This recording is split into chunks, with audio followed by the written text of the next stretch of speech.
Live from downtown Detroit, home of WDIV and Click on Detroit, Local 4 News at 11 starts now. After President Trump mentions the spike in violent crime in Detroit and talks about sending the feds in, Mayor Duggan says we don't need Homeland Security here, but there is some federal help he'd welcome.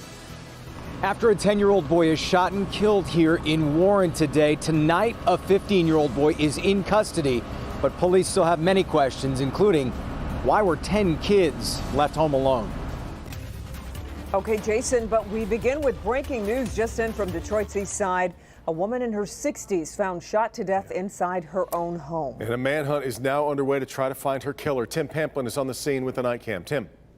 The shooting occurring on Radnor Street, that's 94 Maross, near St. John Hospital. A grandmother gunned down inside her home. Who shot my grandma, bro? Who shot my grandma, bro? Family members have been arriving throughout the late evening here.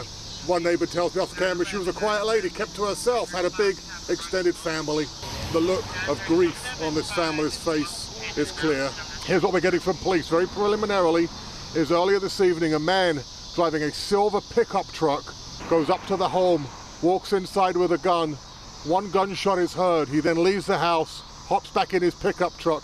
I'm being told it might be a Nissan, a newer model Nissan pickup truck, silver in color, and leaves the area.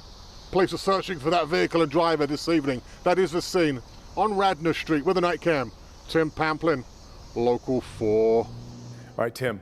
A 15-year-old boy from Detroit is in custody tonight for the shooting of a 10-year-old boy. This happened around 1 this afternoon at the Warren Manor Apartments on DeQuinder in Warren. The boy was shot in the chest and rushed to a hospital where he later died. Police say there were 10 children in the apartment at the time, ages ranging from 5 to 17. Let's bring in Jason Colthorpe. He's live at that apartment complex with the latest information. Jason. Kim, we're still trying to figure out how many of those 10 kids belonged here, how many are related, how many were supposed to be living here. However many it is, we know they won't be living here anymore. The complex came out earlier tonight, a few hours ago, and changed the locks on this apartment.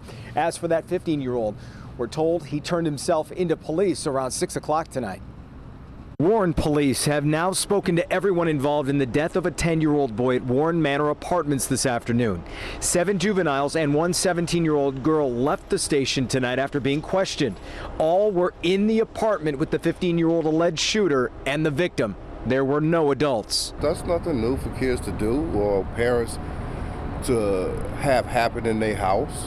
You know, every parent has that happen in their house, man. So that's nothing wrong with that, you know, but they shouldn't have been playing with the gun. I'm pretty sure they was in there trying to make a video with the guns, all that gang stuff. It's not for children.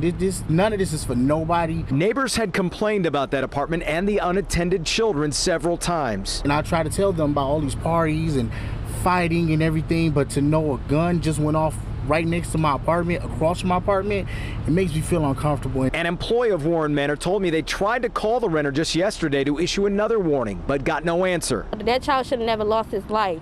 He's a child. Like, this is really sad. I'm really trying not to get emotional. This is really sad, you know? It's the second fatal shooting here in 8 months, and this young mother now thinks her best option is to leave after what happened. Yeah, he had a lot of life to live. He had to, go to college, at least do something in life to grow up, you didn't know what that boy wanted to do. You didn't know? He's a baby. Yeah. Now police still focusing on this investigation. A lot of questions, obviously. Where were the parents, number one, and was this accidental? They're still looking into that. As for where were the parents, neighbors say they rarely saw them except when there was a party going on, and kids were often coming and going. We'll have to wait and see when they present the case to prosecutors. We expect tomorrow. Kimberly, back to you. Yeah, and I know it's still early in the investigation, Jason. A lot we don't know, but are police saying anything about possible charges against the parents in this case? Well, they're not ruling it out for sure. They say that's very possible, as well as they keep going in this when they figure out who it was, and also about who owned this gun, because the gun was recovered here. Once they get into all that, more charges could be coming down the line. Certainly Back to you. More to come. Okay, Jason, thanks. Now, after a violent few days in some of America's major cities, including here in Detroit, the president says he stands ready to send in federal forces to assist. Well, tonight, Mayor Duggan says he doesn't need the feds to help with protesters. That doesn't mean he would turn down all federal assistance if offered. Mara McDonald live at Detroit Police Headquarters tonight with more on what the mayor would like to see. Mara? Well, Devin, the mayor said that if the president wants to send federal help here, this is what would work. More federal prosecutors to help prosecute gun crime, more ATF agents here to assist Detroit police in getting illegal guns off the street. Detroit has had nights of protests, but what it didn't have was looting and burning. We made a decision early on that the bond between the Detroit Police Department and this community was strong enough that we could handle the protests ourselves. Duggan says there is no indication the feds would send in Homeland Security to Detroit, and certainly he doesn't think they're needed. I'm talking to my fellow mayors across America. There's something about what's been going on in the protests that have across this country that have emboldened people with guns in a lot of cities. The city has had multiple shootings over the weekend and into the week, including 3 people killed at a Coney Island when police say 25-year-old Mickey Douglas opened fire. And just yesterday, a man jumps out of a car and starts unloading his gun in broad daylight at a gas station. The president noticed. If you look at Chicago, if you look at Detroit, if you look around any of these cities where we have the problems, and we're sending them help, but we're really waiting for them to call for the big help, for the big numbers, for the large numbers of people that we have ready, willing, and able.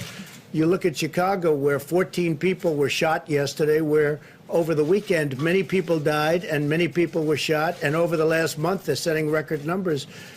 We are waiting for the mayor, respectfully, and other mayors and governors to call us.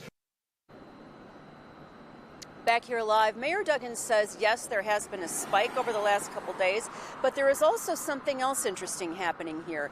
He says Detroit police are getting tips on who these suspected shooters are immediately, that the public is coming forward, and it is his hope that people are finally sick of this kind of stuff happening in their neighborhoods, and they're willing to step forward and say what they know.